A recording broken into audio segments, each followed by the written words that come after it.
है दोस्तों, आपका स्वागत है आज की एक और एक्शन वीडियो के अंदर। आज की इस वीडियो में हम बात करने वाले हैं वोडाफोन आइडिया के बारे में।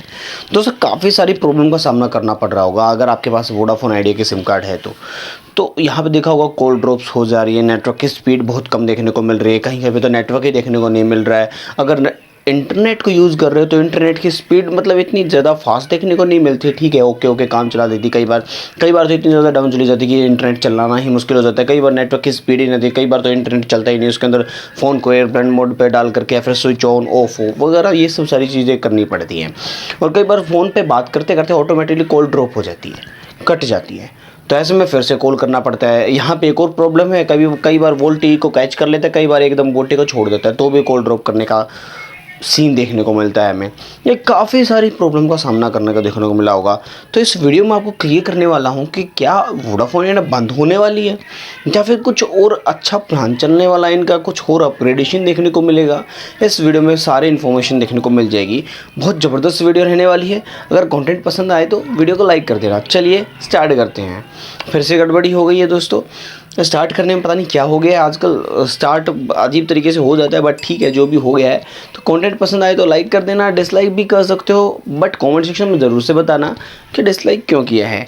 अगर मैं बात करूँ यहाँ पे कुछ मैंने पॉइंट्स को नोट डाउन किया है और नोट डाउन के हिसाब से मैं कुछ बातें करूँ यहाँ पे, तो वोडाफोन आइडिया बंद क्यों होने वाली है, ये बहुत जल्दी वाइंड अप हो सकती है। कुछ ऐसी न्यूज़ देखने को मिली भी होंगी आपको।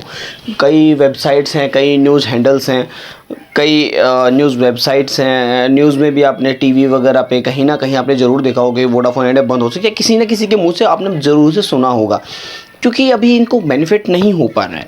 दोस्तों, अगर मैं बात करूँ यहाँ पे सेकंड पॉइंट की, अगर वोडाफोन आइडिया बंद होती है तो गवर्नमेंट और बैंक्स को दोनों को इफेक्ट होगा, साथ ही साथ रोज़गार भी छीनेगा काफ़ी सारे लोगों का, बहुत ज़्यादा नुकसान। आर्थिक हालात देश में थोड़े बहुत डाउन चले जाएंगे, क्योंकि यार इतनी बड़ी कंपनी है, it is the third largest company in India. बहुत बड़ी कंपनी है दोस्तों, रियल में बहुत ज़्यादा लोगों को रोज़गार मिला हुआ है, लोग इसका सिम कार्ड्स वगैरह यूज़ कर रहे हैं, बहुत सारी चीज़ें हैं इसके अंदर। तो अगर यहाँ पे इन्होंने पता है क्या कर रखा है, बहुत ज़्यादा अमाउंट में लोन ले रखा है वोडाफोन आइडिया ने। तो वो एक तो लोन भी है, ऊपर से बहुत सारे खर्चे भी हैं, काफ़ी सारी दिक्कतों का सामना देखने को मिल रहा है। जो यहाँ पे कुछ मोटे मोटे खर्चे हैं वो तो मैं आपको क्लियर कर दूंगा, बट जो अदर से जो वेरिएबल कॉस्ट रहती है ना, जो अलग से एक्सपेंसेस रहते हैं जिनके बारे में पता नहीं रहता, हमें भी नहीं पता रहता, कंपनी के साथ होते रहते हैं। जैसे आपके खुद के पास बिजनेस है तो आपको पता होगा, घर है, घर चलाते हो तो घर में भी आपको पता होगा, जो ऐसे खर्चे निकल के आते हैं कि उनके बारे में तो पता ही नहीं रहता है। तो वो वाले खर्चे तो बिल्कुल अलग है। जो सबसे बड़े वाले खर्चे मोटे मोटे जो हम गिन सकते हैं, जो देख सकते हैं, जो महसूस कर सकते हैं करोड़ों में, वो काफ़ी ज़्यादा हो गए हैं। अगर मैं बात करूँ यहाँ पे इनकी, ये मैंने आपको पहले बताया था, थर्ड लार्जेस्ट कंपनी थी एक टाइम पे। ये कंपनी कभी फर्स्ट कंपनी होती थी, आइडिया की बात करूँ या वोडाफोन की बात करूँ, तब ये दोनों मर्ज हो गई। तब से लेकर के अभी ये कुछ 2019 के अंदर मर्ज हुई थी। बताओ यार इसकी डेट कमेंट सेक्शन में कब ये मर्ज हुई थी, मेरे को कंफर्म याद नहीं है, मैं देखता हूँ कौन बताएगा। अगर यहाँ पे बात करूँ, ये मर्ज हुई थी और ये मर्ज होने के बाद में भी इतने अच्छे तरीके से नहीं वर्क कर पाई जितने अच्छे तरीके से करना था इसको। और उसको मर्ज होने के बाद भी इनके जो नेटवर्क्स में है ना वीकनेस देखने को मिली है। वो होता क्या है कि मैंने जो बताया था, कॉल ड्रॉप्स हो जाते हैं। और यहाँ पे एक इनका मतलब बेनिफिट वाला पॉइंट भी बोल सकते हो, जो स्पेक्ट्रम है ना उसको 5G में अपग्रेड करने के लिए बहुत ज़्यादा मुसीबत देखने को मिलेंगी इनको, क्योंकि इनका जो स्पेक्ट्रम है, जो इनके मोडम्स हैं, जो टेक्नोलॉजी को यूज़ कर रहे हैं, उस टेक्नोलॉजी को 4G में तो लेकर आ चुके थे। ये 4G वोल्टी के अंदर भी लाना इसको काफ़ी ज़्यादा मुश्किल पड़ रहा है, बट ठीक है लेकर आ चुके हैं। बट अगर इसको 5G में अपग्रेड करना होगा, 5G में लेकर जाना होगा, तो 5G में ले जाने के लिए इनके पास इतने ज़्यादा एक तो पैसे नहीं है, दूसरा पैसे के बाद में इनको पूरे टेक्नोलॉजी को इम्प्रूव करना पड़ेगा। इनके जो मशीन्स, जो स्पेक्ट्रम्स वगैरह, जो भी चीज़ें ये यूज़ कर रहे हैं, उनको कंप्लीटली तरीके से चेंज करके, जो चिप्स वगैरह ये यूज़ कर रहे हैं उसके अंदर, उन चीज़ों को चेंज करके फिर से एक नई टेक्नोलॉजी का यूज़ करना पड़ेगा। क्योंकि जो टेक्नोलॉजी राइट नाउ यूज़ हो रही है ना कंपनी के अंदर, उस टेक्नोलॉजी को 5G में अपग्रेड करना बहुत मुश्किल है। तो इसके लिए उनको नए प्लांटेशंस वगैरह को रेडी करना पड़ेगा, तो ये काफ़ी ज़्यादा खर्चे वाली बात हो जाती है।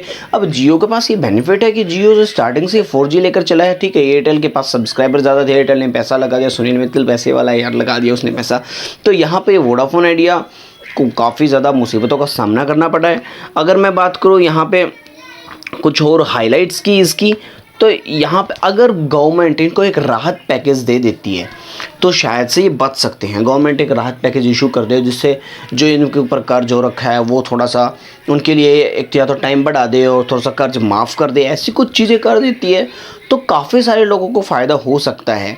बट ऐसा अभी तक कोई इसके रिगार्डिंग कोई ऐसी कोई इन्फॉर्मेशन नहीं है कि आपको 100% तरीके से मैं बोल दूँ कि गवर्नमेंट देगी इनको, अगर कर दे तो, लेकिन नहीं कर, क्योंकि कैसे करेगी गवर्नमेंट को खुद से इनसे पैसा चाहिए काफ़ी ज़्यादा करोड़ रुपए। मैं आगे एक वीडियो के अंदर बताने वाला हूँ, ये काफ़ी सारे पैसे देने होंगे इनको गवर्नमेंट को भी, वो भी नहीं दे पा रहे हैं तो गवर्नमेंट शायद मुझे नहीं लगता कि कोई ऐसी राहत पैकेज प्रोवाइड कराएगी।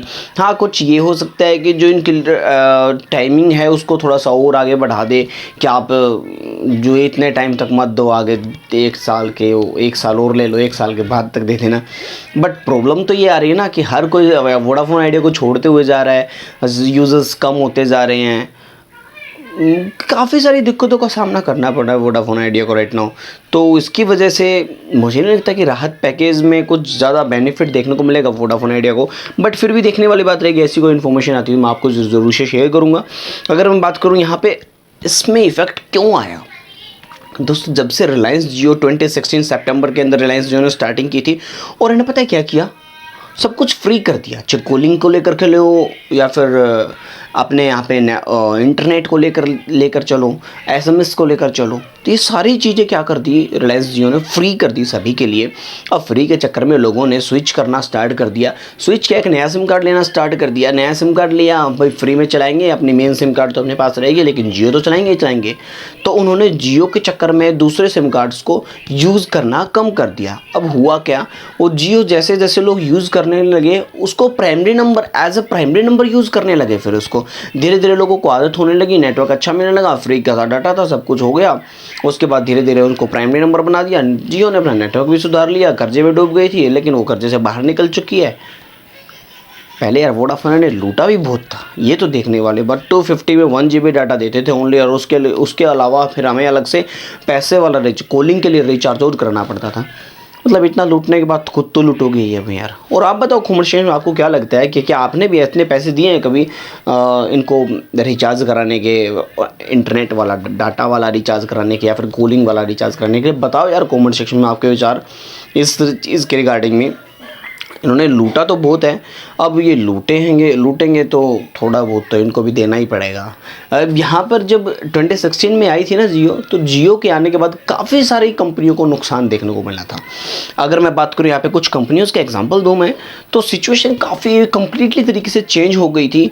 जब इतने महंगा डाटा सभी कंपनीज प्रोवाइड करा रही थी हमें, उस टाइम पर रिलायंस जियो ने एंट्री की और सब कुछ फ्री कर दिया। फ्री करने के बाद अभी तो राइट नाउ जो हम यूज़ कर रहे हैं ना डाटा, वो बहुत ज़्यादा कम प्राइस में कर रहे हैं। पहले सोच कर देखो कितना महंगा होता था। मैंने भी खुद यूज़, पहले होता क्या था, डाटा को ऑन करो, अच्छा मैसेज आ गया, दो तीन चीज़ ब्राउज कर ली और हाथों हाथ डाटा को ऑफ कर देते थे ताकि डाटा ख़त्म ना हो और हम इसको कल भी यूज़ कर पाएँ। क्योंकि 1 GB डाटा 1 महीने के लिए आता था और 1 GB 1 महीना चलाना पड़ता था, ऑप्शन नहीं था हमारे पास। और अगर वो ख़त्म हो जाता था ना, दर्द होता था यार, बहुत बुरा लगता था। आपको बताओ कैसा लगता था? आजकल तो यार 2 GB डाटा भी कम पड़ रहा है और फिर भी लोगों को दिक्कत आ रही, तो 11 रुपये का अलग से रिचार्ज कर देते और काम चल जाता है उनका। अगर मैं बात करूँ यहाँ पे कुछ जो सिचुएशन जैसे चेंज हुई थी, इतना ज़्यादा इफेक्ट पड़ा था। आपने सुना होगा एयरसेल का नाम, रिलायंस कम्युनिकेशन का नाम, टाटा डोकोमो का नाम, वीडियोकॉन का नाम, ये सभी कंपनीज काफ़ी अच्छी थी। स्टार्टिंग में इन्होंने भी तगड़े ऑफर दिए थे, फ्री में कॉलिंग कराते थे। कभी आपने भी की होगी यार, बताओ क्या आपने कभी Tata Docomo to Tata Docomo, Videocon to Videocon and Voda to Voda, Idea to Idea, या फिर Reliance communication to Reliance communication, RCom जो आती थी, या फिर MTNL, ऐसी कोई सिम के साथ क्या आपने कभी फ्री कॉलिंग वाला फ़ायदा उठाया था क्या? बताना कॉमर्स। ये सभी कंपनीज पे इतना इफेक्ट पड़ा कि ये सारी कंपनीज कंप्लीटली तरीके से बंद हो गई और यहाँ पे इनको बहुत मुसीबत का सामना करना पड़ा। लेकिन इससे ना, इन कंपनियों के बंद होने से सरकार को कोई भी बेनिफिट नहीं हुआ। सरकार को हालांकि नुकसान ही उठाना पड़ा। ये कंपनी दिवालिया हुई तो सरकार के ऊपर जो इनका कर्ज था वो कर्ज भी नहीं चुका पाई और काम भी नहीं हो पाया, तो जिसकी वजह से सरकार को कोई फ़ायदा नहीं हुआ, नुकसान ही हुआ और लोगों का रोज़गार छिन गया और कंपनी के साथ साथ जो देश के आर्थिक हालात हैं उनमें भी थोड़ा सा डाउनग्रेड देखने को मिला इन कंपनीज़ के बंद होने के साथ में। तो ऐसा ही यहाँ पे फिर से वोडाफोन आइडिया के साथ में हो सकता है। अब बात करूँ मैं कर्ज की, जो मोटा मोटा कर्ज है वो आपको क्लियर कर देने वाला हूँ। यहाँ पे वोडाफोन आइडिया को गवर्नमेंट को देने हैं 96,300 करोड़ रुपए। कितना ज़्यादा होता है यार 96,300 करोड़ रुपए। अगर मैं बात करूँ AGR की तो 61,000 करोड़ रुपए देने AGR को। अगर मैं बात करूँ यहाँ पे बैंक्स को तो बैंक्स को 21,000 करोड़ रुपए। और कुछ अलग से खर्चे रहते हैं उनके रिगार्डिंग तो कोई इन्फॉर्मेशन है जो उनके आउटलेट्स बंद हो रहे हैं, जो उनके एम्प्लॉयज़ को पैसे देने हैं, जो उनके एम्प्लॉयज़ कम होते जा रहे हैं और अलग से जो खर्चे होते जा रहे हैं उनके रिगार्डिंग कोई इन्फॉर्मेशन नेटवर्क को अपग्रेड करना है या फिर जो नेटवर्क अभी राइट नाउ काम नहीं कर रहा अच्छे तरीके से उसको कैसे इंप्रूव करना है, उसको कैसे स्टेबल लेकर आना है, उसमें भी खर्चा हो रहा है। तो ये खर्चे तो अलग हैं, लेकिन जो मैंने खर्चे बताए वो एक बार जोड़ करके बता देना मेरे को कमेंट सेक्शन में कितना खर्चा बन रहा है कंप्लीटली तरीके से। ये काफ़ी ज़्यादा हो जाता है यार, करोड़ों में, मतलब सोच भी नहीं सकते यार। ठीक है कंपनी है, अभी कुछ महीने पहले 54,000 करोड़ था गवर्नमेंट वाला, अब ये 96,300 करोड़, मतलब oh my god, it's very very very big amount. Now come to the main point. अभी क्या हुआ था 2016 में जब ये कंपनी आई थी, इसने ना इतना ज़्यादा इफेक्ट डाला वोडाफोन आइडिया के ऊपर। तब ये कंपनियाँ ना अलग अलग हुआ करती थी, ये ठीक है अच्छा प्रॉफिट भी कमा रही थी, तो ये इन दोनों पे इतना इफेक्ट पड़ा। अगर ये कंपनी मर्ज नहीं होती ना उस टाइम पे तो ये कंपनी पहले से ही बंद हो जाती। ये तो क्लियर करवा के लिख लो आप, ये दोनों कंपनी अगर मर्ज नहीं होती 2019-18 कब हुई थी ये मर्ज, इसकी डेट बताना। मैंने पहले भी पूछा था आपसे, फिर से पूछ रहा हूँ, इसकी डेट जरूर से बताना। अगर ये कंपनी मर्ज नहीं होती तो ये पहले ही बंद हो जाती, लेकिन ये बंद नहीं हुई। इन्होंने दोनों ने मर्ज कर लिया आपस में और ये कंपनी चलती रही, थोड़ा बहुत प्रॉफिट किया। जो सब्सक्राइबर थे वो इनके कम होने लगे थे, बट दोनों ने मर्ज करने के बाद में इतना ज़्यादा प्रॉफिट नहीं कमा पाए, टेक्नोलॉजी को इम्प्रूव नहीं कर पाए, 5G में अपग्रेडेशन नहीं लेकर पाए, तो ये सारी दिक्कतों का सामना करना पड़ा। लेकिन फिर भी 2016 के बाद जो इफेक्ट पड़ा था इन दोनों कंपनीज़ को बहुत बुरा था।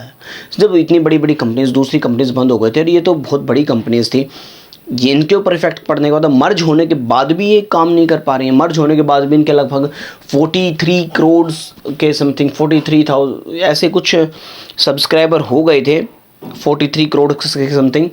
बट अभी के टाइम पे इनके 14 से 15 करोड़ सब्सक्राइबर दोनों के मिला करके, 14 से 15 करोड़ VI की बात कर रहा हूँ मैं, वोडाफोन आइडिया की, दोनों के मिलाकर के 14 से 15 करोड़ सब्सक्राइबर हैं राइट नाउ। तो ये काफ़ी मतलब एक दिल दहलाने वाली बात है। और जो इनके मेन यूज़र्स हैं ना, जो वो दिहाड़ी मजदूर करने वाले, जो नॉर्मली मजदूरी करते हैं ना लोग, वो यूज़ करते हैं इनके सिम कार्ड्स को, क्योंकि उनके पास एक छोटा सिम कार्ड रहता है। 2G वाला सिम कार्ड यूज़ करते हैं वो, 2G फ़ोन यूज़ करते हैं, तो 2G वाला सिम कार्ड यूज़ करेंगे तो वोडाफोन आइडिया 2G को सपोर्ट करता है, जिसकी वजह से वो 2G सिम कार्ड्स यूज़ करते हैं। तो जिसकी वजह से वो अभी 2G को यूज़ कर रहे हैं। तो सबसे ज़्यादा जो इफेक्ट पड़ने वाला है, सबसे ज़्यादा जो इनके सब्सक्राइबर्स हैं, सबसे ज़्यादा जो इनके यूज़र्स हैं, वो नॉर्मली मज़दूर लोग हैं और वहाँ पर उनको काफ़ी ज़्यादा इफेक्ट पड़ने वाला है। ये काफ़ी एक भयानक स्थिति आ चुकी है अपने इस देश के अंदर लगा लो या फिर इस कंपनी के ऊपर लगा लो। अगर ये कंपनी बंद होती है तो बहुत ज़्यादा लोगों को नुकसान होने वाला है, यहाँ तक कि देश को भी एक थोड़ा सा झटका लगने वाला है, क्योंकि बहुत बड़ी कंपनी है, देश थोड़ा सा हिल जाएगा एक बार तो। एंड अगर मैं बात करूँ यहाँ पे लोगों की, तो लोग बेरोज़गार हो जाएंगे और बैंक्स को पैसा नहीं मिल पाएगा, गवर्नमेंट को पैसा नहीं मिल पाएगा, और जिनके ऊपर टैक्सेस है वो कंप्लीट पूरे नहीं हो पाएंगे। काफ़ी ज़्यादा नुकसान होगा अगर ये कंपनी बंद होती है। तो इसको बचाने के लिए कोई ना कोई उपाय ज़रूर निकलना चाहिए। फ़िलहाल तो मेरे को नहीं पता क्या उपाय निकलेगा, सरकार कुछ राहत पैकेज दे दे या फिर कुछ इनके अंदर बदलाव कर दिए जाए, कुछ और कंपनी इनके अंदर इन्वेस्ट कर दे, कोई ढंग की कंपनी आगे, बाहर की कंपनी कोई, तो उसके साथ में कुछ बेटर काम हो सकता है। और आप बताओ कुछ ऐसी इन्फॉर्मेशन रह गई हो जिसके कारण कंपनी को नुकसान हुआ हो। इससे सारी इन्फॉर्मेशन मैंने जितनी मेरे को पता थी, जितनी बताने की कोशिश की, मैंने कंप्लीटली तरीके से बताने की कोशिश की है। और जो बची कुछ है जो आपको पता है, जो मैंने नहीं बताया इस वीडियो के अंदर, बताना कमेंट सेक्शन में। मुझे उम्मीद है कि आपको वीडियो पसंद आई। वीडियो पसंद आई वीडियो को लाइक कर देना, चैनल को सब्सक्राइब कर देना। मिलते हैं नेक्स्ट वीडियो में। Thanks for watching, have a nice day. जय हिंद।